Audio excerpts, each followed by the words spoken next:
Let's put TrainTest into action. So you might remember that a regression can be thought of a form of supervised machine learning. So let's just take a polynomial regression, which we already covered earlier in this course, and use TrainTest to try to find the right degree polynomial to fit a given set of data. So just like in our previous example, we're going to set up a little fake data set of randomly generated page speeds and purchase amounts, and I'm going to create a weird little relationship between them that's kind of exponential in nature. So let's go ahead and generate that data. It's going to use a normal distribution of random data for both page speeds and purchase amount using this relationship here. So next, I'm going to split that data. I'm going to take 80% of my data, and I'm going to reserve that for my training data. So only 80% of these points are going to be used for training the model, and then I'm going to reserve the other 20% for testing that model against unseen data. Okay? So I'm just going to use Python's syntax here for splitting a list into the first 80 points are going to go to the training set, and the last 20, everything after 80, is going to go to test. So remember that from our Python Basics course. We covered that syntax before. And I'll do the same thing for purchase amounts. Now in the slides, I did say you shouldn't just slice your data set in two like this. You should randomly sample it for training and testing. In this case, it works out because my original data was randomly generated anyway. So there's really no rhyme or reason to where things fell. But in real world data, you'll want to shuffle that data before you split it. And there's a random.shuffle method you can use for that purpose. Also, if you're using the pandas package, there are some handy functions in there for making training and test data sets automatically for you.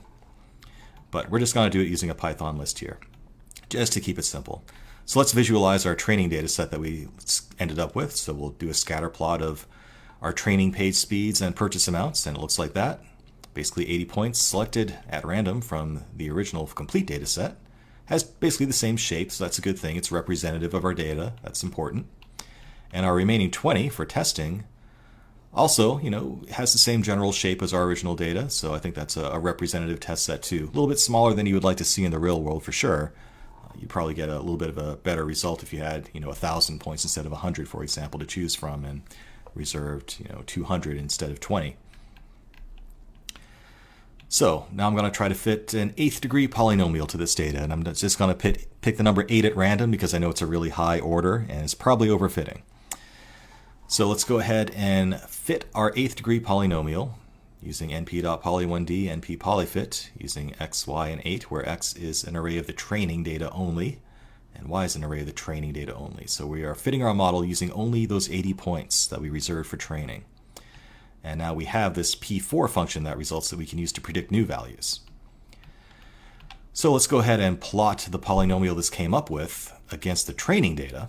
And we can scatter our original data here for the training data set.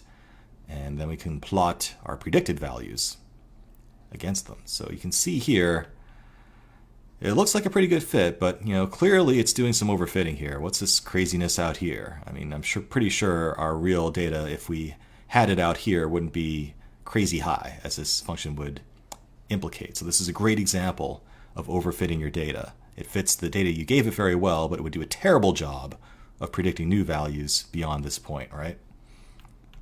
So let's try to tease that out. Let's give it our test data set. And indeed, if we plot our test data against that same function, well, it doesn't actually look that bad. We got lucky and none of our test data is actually out here to begin with. But you can see that, it's a reasonable fit, but it's far from perfect. And in fact, if you actually measure the R² score, it's worse than you might think. So we can do that here using the R2 score function from scikit-learn metrics. And we just give it our original data and our predicted values, and it just goes through and measures all the variances from the predictions and squares them all up for you. And we end up with an R² score of just 0.3, so not that hot. And you can see that it fits the training data a lot better, which with an R² value of 0.6, which isn't too surprising because we trained it on the training data. The test data is sort of its unknown, its test, and it failed the test, quite frankly. 30%, that's an F. So that's an example of using TrainTest to evaluate a supervised learning algorithm.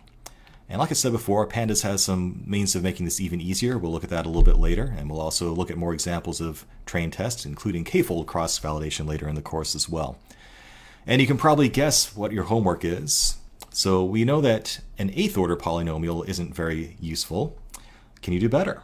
So I want you to go back, run this IPython notebook all the way through, but use different values for the degree polynomial that you're going to use to fit. So change that 8 to different values and see if you can figure out what degree polynomial actually scores best using TrainTest as a metric. So where do you get your best R-squared score for your test data? What degree fits here? So go play with that. If you have any problems, post in the discussions, but it should be a pretty easy exercise and a very enlightening one for you as well. So have some fun with it.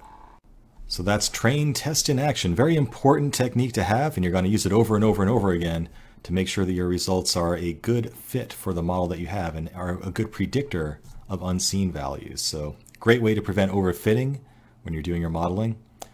Let's move on.